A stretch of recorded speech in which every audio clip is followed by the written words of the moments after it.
YouTube के channel में सभी व्यक्तियों को स्वागत करते हैं जो भी हमारे चैनल के माध्यम जुड़े हुए हैं। तो शिक्षा जगत संबंधित किसी भी खबर को पाने के लिए दोस्तों आप एक बार जरूर चैनल को सब्सक्राइब कर लीजिए, बेल आइकन एक्टिव करें ताकि पल पल की सारी अपडेट आप तक पहुंचती रहे। एसटीटी परीक्षा में सफल सभी अभ्यर्थियों को मिलेगी नौकरी, ये बात देखिए कह दी गई है। इस प्रकार से अभ्यर्थियों का एक बड़ा आंदोलन हुआ है और अभ्यर्थी काफ़ी ज़्यादा परेशान थे, काफ़ी ज़्यादा बड़ा बवाल भी हुआ है। तो अब कहीं ना कहीं शिक्षा मंत्री ने चुप्पी तोड़ी है और आज फैसला कर दिया है कि भाई जो मेरिट लिस्ट में नहीं है उनकी भी नौकरी पक्की, यानी कि एसटीटी परीक्षा में जितने भी अभ्यर्थी सफल हुए हैं सभी को नौकरी दी जाएगी।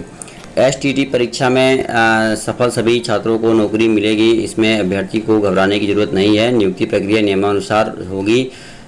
यह बात शिक्षा मंत्री विजय कुमार चौधरी ने शुक्रवार को ऑल इंडिया स्टूडेंट फेडरेशन के 5 सदस्यीय प्रतिनिधि से मुलाकात के दौरान कही है। और देख सकते हैं दोस्तों यहाँ पे मैं आपको दिखा देता हूँ क्या क्या बातें जो है वो लिखी हुई हैं। जिस पर शिक्षा मंत्री ने कहा कि नियोजन इकाइयाँ रोस्टर का पालन करते हुए मेरिट लिस्ट तैयार करेंगी। इस संबंध में नियोजन शुरू होने से पहले सभी इकाइयों को निर्देश पहुंच जाएगा। शिक्षा मंत्री से एसटीटी की नियुक्ति में सरकार के वादे के अनुसार महिलाओं को देखिए कहा गया है कि 35% जो है वह आरक्षण की मांग जो पूरी की जाएगी। शिक्षा मंत्री ने कहा कि महिला सशक्तिकरण को लेकर सरकार कृत संकल्पित है। उन्होंने इस मामले की तरह ध्यान उत्कृष्ट कराए जाने के AIS देख सकते हैं दोस्तों, लिखा है यहाँ पे AISF के प्रतिनिधिमंडल को रिपोर्ट भेज दी है। तो देख सकते हैं दोस्तों साफ तौर पे एक अच्छी खबर आ रही है। शिक्षा मंत्री का एक बड़ा बयान आया है कि एसटीटी परीक्षा में सफल जितने भी अभ्यर्थी होंगे सभी की नौकरी कहीं ना कहीं पक्की हो जाएगी। शिक्षा मंत्री ने कहा कि इसे भी बैठक में निर्णय लेकर हर हाल में लागू कराया जाएगा। तो एक अच्छी खबर आ रही है भाई शिक्षा जगत संबंधित, और कह सकते हैं कि अभ्यर्थियों के लिए बहुत बड़ी राहत भरी खबर ये हो सकती है कि एसटीटी परीक्षा में सफल सभी अभ्यर्थियों को जो नौकरी देने की बात की जा रही है उससे कहीं न कहीं अभ्यर्थियों में एक भी शिक्षक नियोजन संबंधित बैठक के संबंध में लेटर जारी किया गया है। पूर्व विषय प्रारंभिक शिक्षा नियोजन 19-20 के से संबंधित बैठक का दिनांक 26/6/2021 को अपराह्न 2 बजे दे सकते हैं कॉलेजिट मुजफ्फरपुर निर्धारित की गई। दे सकते हैं प्रारंभिक शिक्षा नियोजन संबंधित बैठक जो है वो संपन्न कराई गई है। काउंसलिंग की प्रक्रिया कैसे होगी, शेड्यूल जो बना है उसे किस प्रकार से फॉलो करवाया जाएगा, तमाम को लेकर लेटर जो है जारी किया गया था। आप सभी से अनुरोध है कि संबंधित बैठक में वर्तमान में दिव्यांग अभ्यर्थियों से प्राप्त आवेदन पत्र से संबंधित प्रतिवेदन निम्न प्रपत्र में दिनांक 11/6/2021 से 25/6/2021 तक उपस्थित होना सुनिश्चित करें। देख सकते हैं नियोजन इकाई का नाम लिखा है, दिव्यांग अभ्यर्थी देख सकते हैं, दिव्यांगता का प्रकार, अभियुक्ति, ये तमाम चीज़ें लिखी गई है यहाँ पे। और ये लेटर देखिए 25 तारीख की डेट में जारी किया गया है। ठीक है, इसके बाद हम देखेंगे शिक्षा जगत की तमाम खबरें दोस्तों जो कि काफ़ी महत्वपूर्ण है और आज के न्यूज़पेपर में कहीं ना कहीं सुर्खियों में बनी हुई हैं। जिला परिषद में हो सकती है नियोजन इकाई की काउंसलिंग देख सकते हैं दोस्तों। और दिव्यांगजन शिक्षक पद पर बहाली प्रक्रिया का समय निर्धारित देख सकते हैं। तबादले की प्रक्रिया सरकार करे सरल, संघ ने कहा।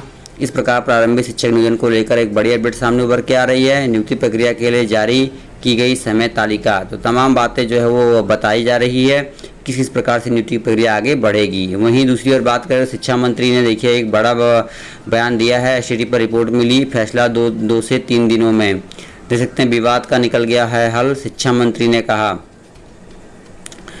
तो देख सकते हैं दोस्तों यहाँ पे लिखा है कि 2019 के रिजल्ट को लेकर उपजे गतिरोध को दूर करने के लिए बनी कमेटी ने अपनी रिपोर्ट शिक्षा विभाग को सौंप दी है। तो देख सकते हैं दोस्तों हालांकि रिपोर्ट सौंपे जाने की पुष्टि विभागीय अफसरों ने नहीं की है। 2 से 3 दिनों में शिक्षा विभाग की ओर से इसके बारे में आधिकारिक बयान आ जाएगा, आधिकारिक सूचना जारी कर दी जाएगी। विभाग की रिपोर्ट पर शिक्षा विभाग कानूनविदों से राय ले रहे हैं। इस बीच शिक्षा विभाग विजय कुमार चौधरी शिक्षा मंत्री ने कहा कि बिहार विद्यालय परीक्षा समिति देख सकते हैं दोस्तों परीक्षा समिति जल्द से जल्द इसका निपटारा करने जा रही है। इस विवाद को 2019 का जो विवाद है एसटीटी का उसे हल करने उसका समाधान निकालने जा रही है। आगे देखिए लिखा है विवाद का निकल गया है हल, शिक्षा मंत्री ने कहा क्वालिफाइड अभ्यर्थी आगामी सभी शिक्षक नियोजन के लिए जीवन भर पात्र माने जाएंगे बशर्ते वह नियोजन की उम्र सीमा के दायरे में आते हों। उन्होंने प्रभात खबर को विशेष बातचीत में ये बात बताई। एसटीटी के रिजल्ट का विवाद समाप्त कर दिया जाएगा। मेरिट लिस्ट का महत्व सांकेतिक रहेगा। टॉपर्स हैं तो वे हैं। मेरिट लिस्ट वाले को अंदाज़ा ले सकते हैं, लिखा हुआ यहाँ पर अंदाज़ा रहेगा कि वे ऊपर हैं। हालांकि नियोजन की पात्रता सभी को रहेगी। उन्होंने साफ किया है कि क्वालिफाइड अभ्यर्थी भी मेरिट लिस्ट में शामिल होंगे और तमाम बातों की जानकारी जो है वो शिक्षा मंत्री ने यहाँ पे दे दी है दोस्तों। ठीक है, आगे देखते हैं। शिक्षक नियुक्ति के लिए अभ्यर्थियों का अब तक नहीं मिला एक भी आवेदन। तो कई सारे अभ्यर्थी ऐसे भी हैं जिनका एक भी आवेदन नहीं मिला है। मैट्रिक में 2 विषय में हैं फेल छात्र होंगे पास। मैट्रिक में 2 विषय में फेल छात्र भी होंगे पास, ये भी एक खबर आ रही है। शिक्षक नियुक्ति के लिए अभ्यर्थियों का अब तक नहीं मिला एक भी आवेदन। तो कहीं कहीं देखिए ऐसी स्थिति है कि एक भी आवेदन नहीं मिल पाया है। आगे हम बात करते हैं दोस्तों। अब मेरिट लिस्ट में 30,675 के साथ 35,000 क्वालिफाइड। अब देखिए एक नया अपडेट आया है यहाँ पे कि अब मेरिट लिस्ट में 30,675 के साथ देखिए 35,000 क्वालिफाइड भी। रिजल्ट में आवेदन के बदले एक्ट्रेस का फ़ोटो आया, ये भी आप जान सकते हैं दोस्तों। और देख सकते हैं कि एक्ट्रेस का ये फ़ोटो आ जाने से विवाद जो है वो कहीं ना कहीं बढ़ने लगा है और इस विवाद को देखते हुए अभ्यर्थी में एक लोचा भी तैयार हो गया है। कॉमर्स के 1308 शिक्षकों की बहाली 6 माह में होगी। देख सकते हैं दोस्तों, पटना हाई कोर्ट ने गुरुवार को राज्य के माध्यमिक और उच्च माध्यमिक में कॉमर्स के विषयों की देखिए कॉमर्स विषयों के 1308 शिक्षकों की बहाली का मामला सुलझा दिया है। 3 माह में स्वीकृत पदों को चिन्हित करने का निर्देश दिया है। इसके बाद 6 माह में एसटीटी लेकर बहाली पूरी करेंगे। तो देखिए फिर से एसटीटी होने की संभावना है।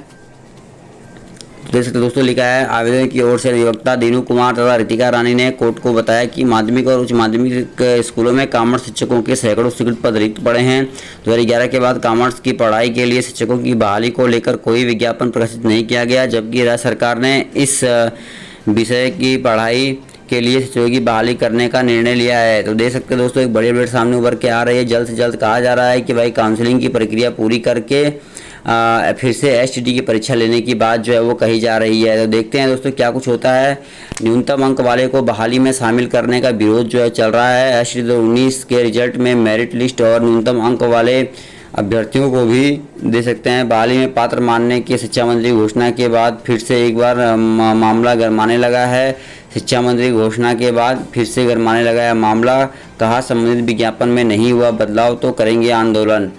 तो देख सकते हैं दोस्तों, लिखा है कि एसटीटी अभ्यर्थियों ने कहा कि बिहार विद्यालय परिषद समिति की ओर से 37,400 पदों पर आयोजित एसटीटी का रिजल्ट आते ही विवाद बढ़ना शुरू हो गया है।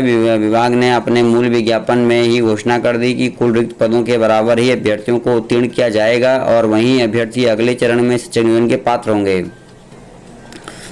वहीं न्यूनतम अंक वालों के लिए एक बड़ी अपडेट आई है कि कम अंक लाने वाले सभी अभ्यर्थियों को इस बहाली में पात्र माना जाएगा और इसके लिए सरकार जल्द अधिसूचना जारी करेगी। अभ्यर्थियों ने कहा कि यह निर्णय परेशानी का सबक बन सकता है क्योंकि इस मामले में सुप्रीम कोर्ट ने स्पष्ट किया है कि किसी भी कीमत पर विज्ञापन से छेड़छाड़ नहीं किया जा सकता है।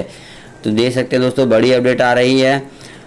तो विज्ञापन से छेड़छाड़ नहीं होगा, ये बात कोर्ट ने कहा है। उसके बाद कहीं ना कहीं ये बात सामने उभर के आ रही है कि न्यूनतम अब कहीं ना कहीं उल्टा प्रक्रिया हो गई है। एक तो मेरिट लिस्ट वाले परेशान हैं जिनका मेरिट लिस्ट में नाम नहीं आया है और दूसरी ओर जो न्यूनतम अंक करने पर कहीं ना कहीं शिक्षक अभ्यर्थी जो हैं वो परेशान हो चुके हैं, जो कि उनका विरोध कर रहे हैं कि भाई ये लोग कैसे मेरिट लिस्ट में आ जाएंगे। तो देख सकते हैं दोस्तों, आज की न्यूज़पेपर में सुर्खियों में खबरें जो है छपी हुई हैं। ये लेटर जो था वो विभाग के द्वारा जारी किया गया है। दूसरा लेटर भी मैं आपको दिखा देता हूँ। देखिए 2 नियोजन शेड्यूल से बढ़ेगी परेशानी। अब देखिए एक बात ये भी सामने उभर के आ रही है, जब से 2 शेड्यूल जारी कर दिए गए नियोजन की परेशानियाँ जो है वो बढ़ने लगी है। आगे देखिए 7वें चरण में 3740 शिक्षकों की होगी बहाली। वर्ष 2022 में देख सकते हैं राज्य के सरकारी विद्यालयों में शिक्षकों और प्रधानाध्यापकों के खाली सभी पदों को भरने के लिए नई राष्ट्रीय शिक्षा नीति एनसीटी ने जवाब दिया है। फिलहाल 6 चरण की चल रही 1.25 लाख शिक्षकों की नियुक्ति 15 अगस्त तक सूचित की जा रही है। शिक्षा मंत्री विजय कुमार चौधरी ने भी इसकी घोषणा कर दी है। अब शिक्षा विभाग माध्यमिक एवं उच्च माध्यमिक शिक्षकों की नई नियुक्तियों को लेकर अलर्ट मोड में है। माध्यमिक शिक्षा निदेशालय भी यह स्पष्ट कर चुका है। आप देख सकते हैं भाई, हिंदी, अंग्रेजी, गणित, विज्ञान, सामाजिक विज्ञान, संस्कृत, उर्दू, इन तमाम के लिए जो पद हैं वो किस प्रकार से उनकी सूची तैयार की गई है। तो इस पे जो है वो बहाली की प्रक्रिया जो है पूरी होने जा रही है। 15 अगस्त तक छठे चरण के 1.25 लाख शिक्षकों की नियुक्ति खत्म होने के बाद शेड्यूल होगा जारी। 25,270 माध्यमिक शिक्षक होंगे, 12,170 उच्च माध्यमिक शिक्षक पदों पर होगी बहाली। आगे देखिए, डॉक्टर रणजीत कुमार का एक लेटर फिर से जारी हुआ है।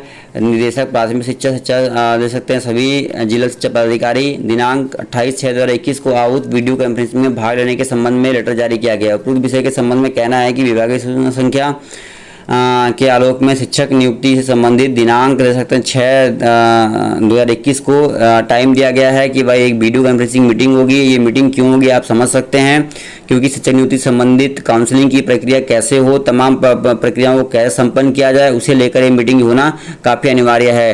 तो 2 लेटर जारी किए गए हैं विभाग के द्वारा, दोनों के दोनों लेटर का बहुत ज़्यादा महत्व है। तो चलिए दोस्तों, इस वीडियो में इतना ही। पसंद आया तो आप जरूर शेयर कीजिएगा। पल पल खबर जुड़े रहिए। इस वीडियो में इतना है दोस्तों, धन्यवाद, जय हिंद।